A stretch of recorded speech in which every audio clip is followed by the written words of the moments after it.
76तम साधारणतंत्र दिवस रे भिन्नक्षम फतेजा बीबी कुनी कुनी पिलामानक मेଳରେ पाଳିले साधारणतंत्र दिवस।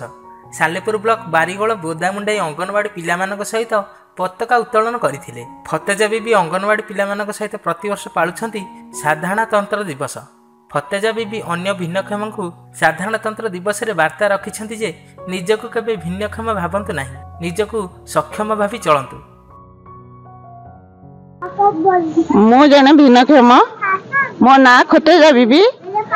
मु प्रत्येक वर्ष अंगनवाड़ी आसी पिलामानकर सबु दायित्व एठू तुलेही जाए। तांकर आगामी भविष्य आमे तांकु बहुत आशीर्वाद दौचु कि से आगक बढ़ंतु। कटक जिल्लार महेश्वर बेहरा रिपोर्ट, सत्यम टीवी।